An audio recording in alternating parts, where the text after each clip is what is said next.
Hello everybody and welcome to Ruta de la Flores. I am doing a tour today with Salva, who owns Tunco Life Tour Agency, and he's going to be taking me around the 6 villages and towns that make up the area. This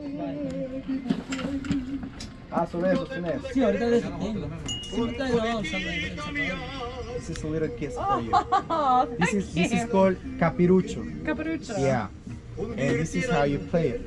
This is back in the time we didn't have tablets, right? So our parents were like, okay, you're making a lot of trouble, take one capirucho. And this is how you play it. Like this. The trick is to make as much as you can. Your turn. Okay. Hang on, you just need to flick it up. Yeah. So you have to have the stick like this. Yeah. And then, oh yeah, there you go. First, try to go as high as possible. Okay. Like straight up, and then you have to learn how, when you have to pull back. It's a little bit. Come on. You're making it look quite easy.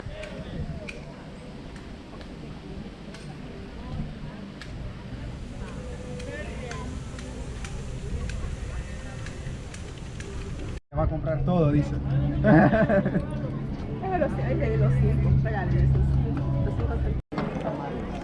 So my first treat of the day is this here, which is called Megiddo, excuse my pronunciation, and it's a bit like a savoury donut, I suppose. This is a yucca one, so it's fried yucca, and then it's with honey.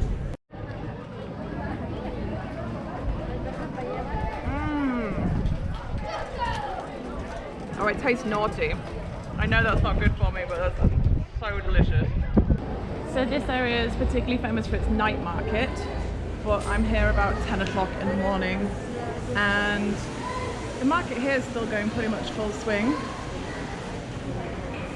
There's a lot of fresh vegetables outside and lots of snacks, fresh honey, honeycomb, and then on the inside, meat as usual, fruit and vegetables.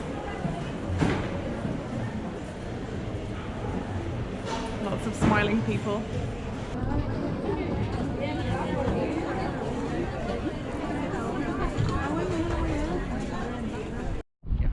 So here we got Asarco Volcano, the one you can see right there. Yeah. That volcano was active 100 years ago. And then next to it, you can see the highest volcano of El Salvador, Santa Ana Volcano. The original name is Lamatepec, okay? But people know it as Santa Ana. Why? Because it's located in Santa Ana state. And that's the one covered in cloud. Yeah, and what does Lamatepec means? Well, it means the king of the hills, or the father of the hills.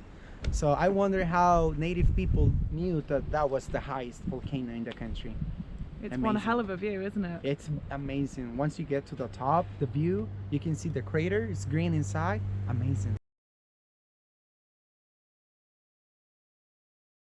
So all of the hills you can see behind me are the coffee plantations, and this is a really famous coffee region, which is good for me. I'm a big coffee person and I can't wait to try some later on.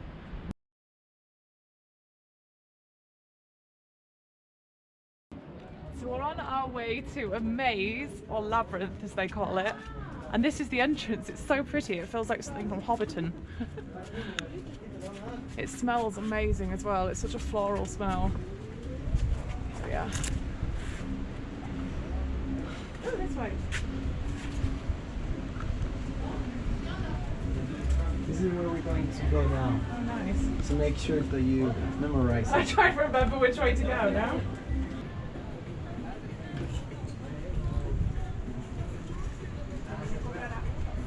So we've just entered the maze now, and we're desperately trying to remember the route based on the little model of the maze, but all I can remember is we need to go right down to the end and then turn right, and after that I have absolutely no idea.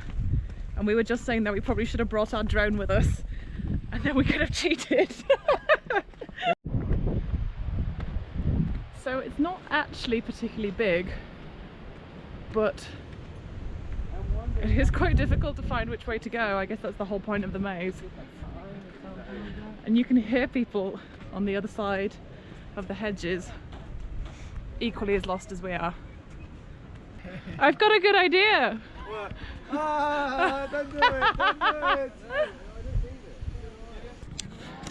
Salva made it to the middle and I'm still lost, and I've been wandering around for about 40 minutes now. So he's trying to check out the route and see where I should go. So unfortunately the maze just defeated me. I've been in there too long. I would have stayed a lot longer, but we've got quite a few places to see today, so I've had to come out. Such a quitter.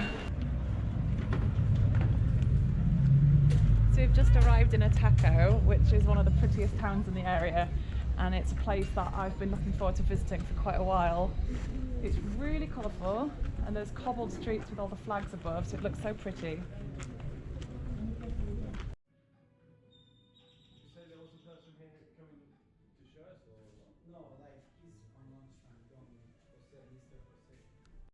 So one of the specialties of the area is these beautiful multicoloured cloths which are made still on the traditional looms, and there's a few looms out here and they're so colourful, it looks really pretty, and they're obviously popular for tourists to buy as well, but I know that a lot of the locals buy these to have them in their homes because they're all handcrafted.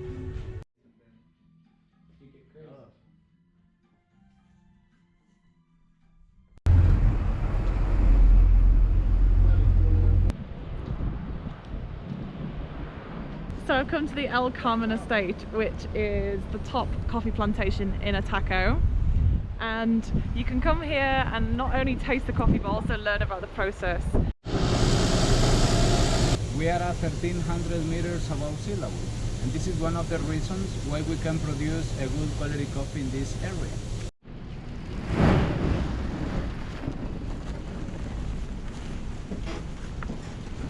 So these are the good ones because they're all red.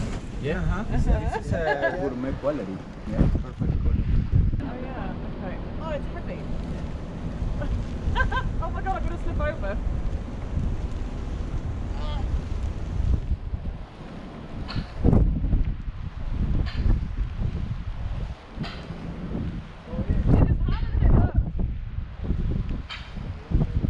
They've run out of space outside to dry out the coffee, then they can bring it inside and use these dryers here. So they've got 4 that they brought over from Scotland, although it does change the taste a little bit apparently.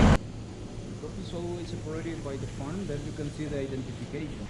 So I haven't had my daily coffee today, so this is the bit I've been looking forward to for about 3 hours. Can't wait to try some coffee. Sí, lo uní con otros que tenías reservados también. Wow. So I'm at the final location of the day, which is some thermal pools called Santa Teresa, and there's quite a few pools around actually, and you can smell the sulphur coming off them. So I think I completely underestimated just how hot this is. It's 42 degrees and it feels like a bath that's just a bit too hot to get into, so it's taking some getting used to. Okay. Oh god, that's hot. That is scalding hot. I've got sunburn on my thighs as well and it's really stinging.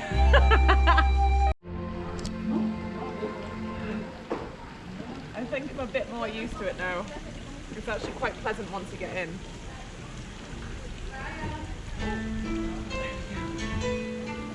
So I'm very lucky because it's a Monday, so there's virtually nobody here, and on a weekend it's incredibly busy, and this feels like the perfect way to end my tour.